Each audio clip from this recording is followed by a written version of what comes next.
E aí, gurizada, tranquilos? Sejam bem-vindos a mais um vídeo dos segredos dos games. Ai, cara. Não, na moral, eu tô zoando o Renatão, tá? Tô zoando o Renato. Desculpa. Ah, vai se ferrar, eu não falo assim não, Eterno. Ah, pelo amor de Deus. Ah, bom, já que tu já fez as apresentações, hoje vamos falar do quê? Ah, vamos continuar aquela série que tá mostrando as principais questões do KOF. No capítulo de hoje a gente vai ter coisas assim bem leves, como as principais diferenças entre as versões daqui do Ocidente para as versões japonesas, que são as versões do Oriente. Isso inclui um final diferente para KOF 97. Isso inclui também aquele casal muito famoso que todo mundo gosta, que na verdade só é casal desse lado do planeta, além de amar do pior jeito possível para os fãs. E para encerrar a gente vai contar um pouquinho mais a verdade sobre o que aconteceu com o K999 e por que ele sumiu. Então, se você quiser, deixa um like aí para ajudar, senão tudo bem, cara. E de qualquer forma, cara, eu espero que você goste desse vídeo. Então vamos lá, vamos juntos descobrir esse mais segredo dos games.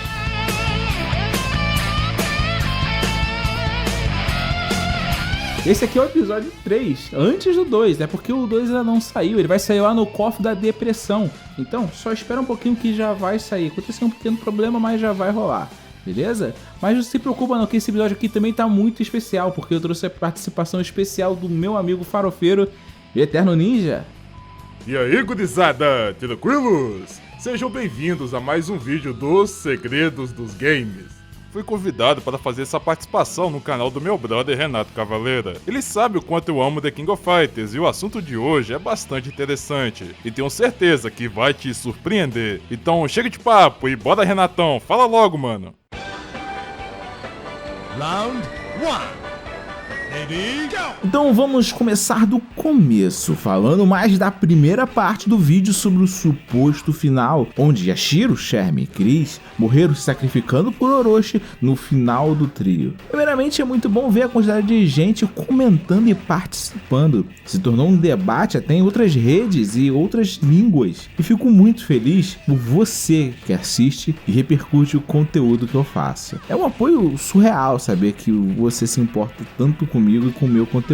Muito obrigado por repercutir ele. E tamo junto. Mas vamos pra bomba? Eu estava conversando com Akihiko Ureshino, autor de diversos mangás sobre KOF nos anos 90 e 2000, que possuem interpretações dele sobre histórias dos jogos, que, entre muitas diferenças do original, quem luta contra Yashiro, Sherm e Chris em 97 é Kenso, Mary e Kim, além de Billy estar com os mocinhos também. E várias outras diferenças não só na história da 97 que ele fez, mas de vários outros jogos, até Dream Matches ele escreveu. Ele me explicou que, diferente de algumas wikis de fã e o que pessoas dizem, ele não foi roteirista dos jogos The King of Fighters na década de 90. Ele na verdade nunca foi sequer funcionário da SNK e apenas fazia mangás baseados em personagens famosos de diversas empresas, como o Darkstalkers da Capcom, lançado no mesmo ano de 97, por exemplo. Porém, por mais que ele não possa falar oficialmente pela SNK, ele explicou que na versão oriental de KOF 97 não existe a discussão sobre os finais do jogo. Sabe por quê? Porque lá é diferente. No Japão não se conversa se Yashiro, Sherm e Chris se sacrificaram, porque eles tiveram outra explicação completamente diferente para o final. Lá oficialmente as almas do New Face Steam acabaram sendo seladas junto com a de Orochi no final do jogo no Japão, coisa que não temos nos textos da versão ocidental, completamente diferente de qualquer coisa sequer debatida aqui. Surreal, né? Então o grande debate pode ter acontecido por causa da localização do jogo por cá, parecendo que eles morreram no Oriente e ficaram vivos no Ocidente, ou coisa assim. Então fica o reconhecimento ao Oda, que acabou sem querer pondo um fim na discussão ao declarar em 2016 que eles haviam morrido, provavelmente não sabendo da visão do Ocidente, mas escolhendo qual versão a SNK atual seguiria. O maneiro é que isso abre bastante o leque de opções sobre KOF, porque essa não é a única informação do Oriente diferente da trazida para o Ocidente pela SNK americana. Outra história bastante conhecida do público desse lado do planeta, e que só existe aqui, é relacionada à família Sakazaki. Robert e Yuri são namorados apenas no Ocidente. No Oriente são apenas amigos. Isso acontece porque eles começaram a namorar oficialmente apenas em Art of Fighting 3, The Path of the Warrior, mas esse game foi nomeado como da série principal apenas no Ocidente. No Oriente ele sequer tem esse nome. Lá ele se chama Ryuko no Ken Gaiden, onde Gaiden nesse contexto significa spin-off, ou seja, fora do canone oficial da franquia. Então o que acontece ali não aconteceu de fato na história, e isso inclui o relacionamento de Robert e Yuri. Por isso, em nenhum momento, em qualquer um dos jogos The King of Fighters, é visto Yuri e Robert agindo como namorados. Inclusive, KOF 13, na conversa entre eles antes da luta, Robert aproveita e a chama para encontro, e ela recusa o convite. Um diálogo que não faria sentido nenhum se eles realmente fossem namorados. Outra prova é que em seu perfil oficial no site de KOF 14, a SNK diz que Robert tem uma paixão secreta por Yuri, confirmando que eles não estão namorando lá, e o que aconteceu em Art of Fighting 3 só foi tratado como parte dos jogos canônicos aqui no Ocidente, diferente do Japão. Toda essa confusão foi feita muito provavelmente pela SNK dos Estados Unidos, que controlava todos os lançamentos no Ocidente e fazia alterações. KOF ainda guarda muitas surpresas a serem descobertas. E tem muito mais coisas diferentes entre as versões ocidental e oriental, mas você só vai saber se assistir a esse vídeo todo, pois está escondido lá no final, inclusive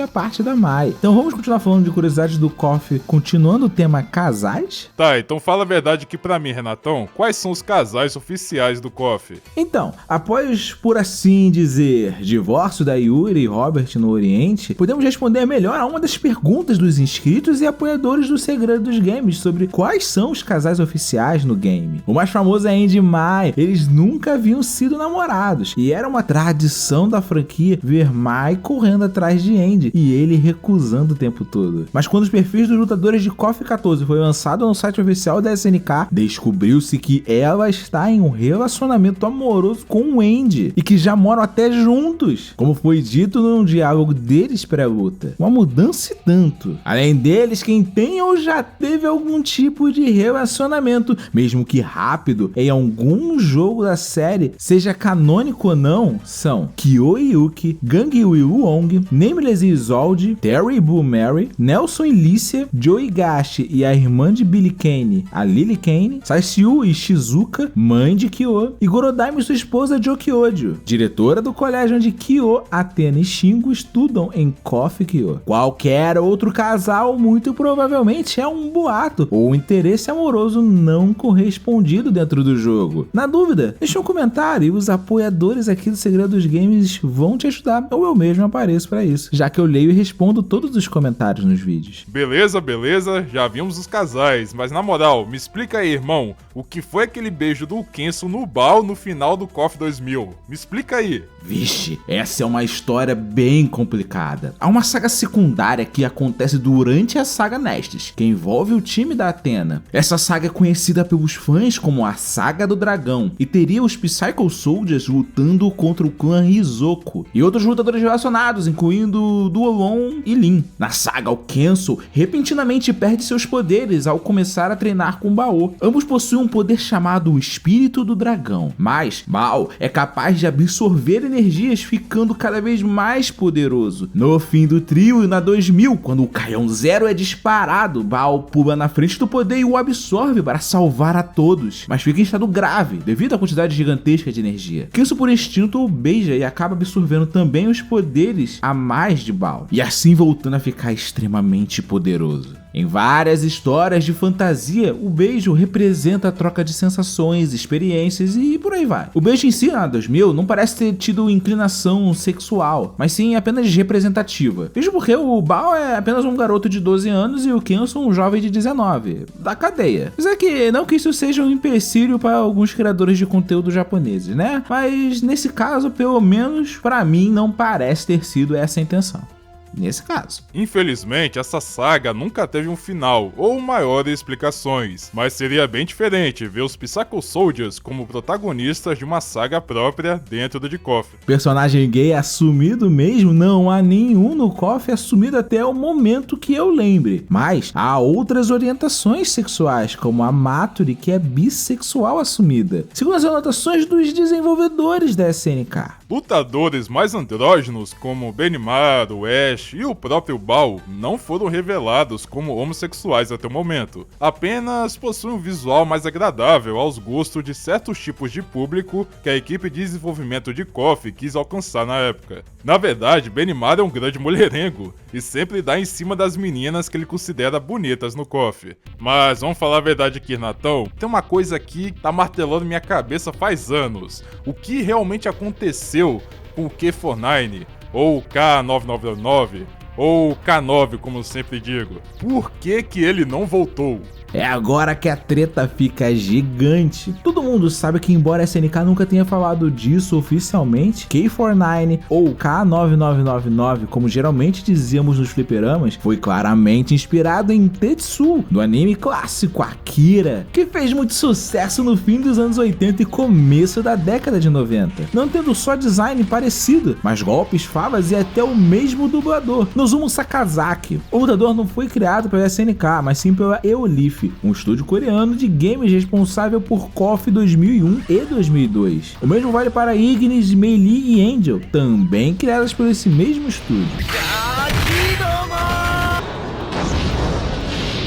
O K9 é jogável apenas nos games feitos pela Eolif. Já na versão atualizada da 2002, a Unlimited Match, lançada em 2009, ele é o único personagem que ficou de fora, sendo substituído por Nameless, que é muito parecido com o K9, e seus golpes são reinterpretações dos golpes do original. Então isso quer dizer que algo impediu a SNK de usar os personagens em seus jogos? Muitos pensam que ele foi retirado dos jogos da SNK à força após a 2002 por suposta falta dos direitos sobre o personagem, ou um processo da Toho Studios, que era dona dos direitos na época, mas na verdade tudo isso é um boato. Ele continuou muito presente nos jogos da empresa por muito tempo, inclusive apareceu no estágio do Egito na KOF 2003, no estágio do México na KOF 94 Rebound, no Maximum Impact 2 e em outros games como o KOF vs Garou, um jogo de cartas lançado para celulares em 2013, onde inclusive K49 é selecionável junto com o Nameless, que assumiu o lugar dele na KOF 2002 Unlimited Match. Essas aparições e o surgimento de Angel em KOF 14 provam que a SNK tem sim os direitos para usar os personagens criados pela Eolif e usa quando quer. Só que, claro que pode ser uma simples coincidência, mas o tratamento de K49 mudou completamente a partir da compra da SNK pelo grupo chinês Leiyou Technologies em 2015, que formou a SNK que conhecemos atualmente. O fato é que a partir desse período, em meados de 2014 e 2015, K49 foi retirado de todo e qualquer conteúdo relacionado à SNK, desde livros oficiais até jogos de celular como KOF All Stars. A última vez que foi comentado oficialmente foi quando Ryan Hart, um famoso jogador profissional de jogos de luta, perguntou a Yasuyuki Oda na Gamescom de 2016 se ele voltaria a KOF, e a resposta foi: talvez um dia descubramos o que aconteceu com o parceiro de Angel, K9999. Mano, eu não consigo falar esse nome. É, temos um mistério no ar. O único pronunciamento que talvez possa ser considerado oficial sobre o sumiço dele aconteceu no fim de 2015, quando o ilustrador Falcon, que naquele momento não trabalhava na SNK, se tornou um dos únicos que se atreveu a falar sobre. Ele havia postado uma ilustração de K999 no Twitter e foi inundado de perguntas sobre se K999 sumiu por motivos de processo legal ou plágio. Então, ele resolveu fazer outra postagem para somar a anterior, afirmando que A verdade sobre por que ele não apareceu na história principal após KOF 2002 provavelmente é conhecida apenas por algumas pessoas na equipe de desenvolvimento. E ele não foi selado pelo motivo que você pensa. Se a razão que você pensa fosse a verdadeira razão, outros personagens também deveriam ser selados. O motivo do veto ao K9999 foi algo realmente peculiar. Mais mistérios no ar. Eu perguntei pro Crispy Kaiser, que é o Community Manager da SNK, sobre o personagem, e ele fez a mesma coisa que ele fez na entrevista da Kotaku quando perguntaram sobre isso. Ele preferiu não comentar. Esse motivo, seja qual for, pelo jeito é algo guardado a 7 chaves e muitas poucas pessoas sabem, e quem sabe não fala pra ninguém. Deve ser algo muito peculiar mesmo, porém acredito eu que seja mais coisa de dentro da SNK do que fora dela. O K9 está dentro dos arquivos da versão arcade do jogo KOF New Wave, praticamente pronto e jogável, mas ele está bloqueado no jogo normal. Será que tem alguma coisa a ver com esse jogo? Qual será esse segredo peculiar que só poucas pessoas sabem, e que fez ele ser vetado de ser jogável nos jogos seguintes a 2002? E aí, qual a sua teoria? Me diga aí nos comentários, bora debater. A única coisa que se sabe oficialmente é que se você quer saber se está jogando em uma versão ocidental ou oriental de KOF 2002 e 2001, é só reparar nesse especial de K999, pois na versão japonesa ele transforma sua luva em uma arma de fogo e atira contra o adversário. Já na versão ocidental isso foi mudado para apenas o punho dele apontado para frente. É por isso que o tiro sai mais na frente ao invés de ser pela mão dele. Pois essa foi uma das mudanças que KOF recebeu no ocidente em relação ao oriente. E tem muito mais. Um exemplo é a tradicional comissão de frente da Mai no KOF 95, que nas zooms ocidentais não balança igual na versão oriental. Pra ser mais exato, eles não balançavam. Quem sabe eu não faça um vídeo com mais mudanças, censuras e diferença entre as versões orientais e ocidentais. Se esse vídeo for bem, quem sabe não role. Então divulgue nos grupos de KOF ou de jogos de luta que você conhece. Deixe seu like e, se puder, apoie para termos mais vídeos como esse. E Eternão, grande amigo, muito obrigado por ler as perguntas enviadas pelos apoiadores do Segredo dos Games e seus inscritos. Tamo junto sempre, você sabe, cara. Então é isso, manos. Agradeço demais quem acompanhou o vídeo até aqui. Deixe seu like se curtiu o vídeo, se inscreva no canal e fique por dentro de tudo dos segredos dos games. E quem não conhece o meu canal, fique à vontade para visitar e conhecer mais sobre os jogos de luta. Abraço, Renatão, e valeu mesmo pelo convite, irmão. Ei, tu mesmo. O YouTube me falou que 80% do público aqui, cara, não está inscrito ainda. Só assiste e esquece de se inscrever. Então se inscreve aí, cara. Não demore para não ficar sem, cara. Beleza? Espero que você tenha gostado do vídeo. Muito obrigado por estar aqui. Realmente muito importante. Se você conhecer alguma comunidade de KOF, algum grupo para poder divulgar, agradeço pra caramba. E se você quiser, na próxima vez que nos vermos, se você quiser, eu posso te contar mais segredos dos games. Buenas.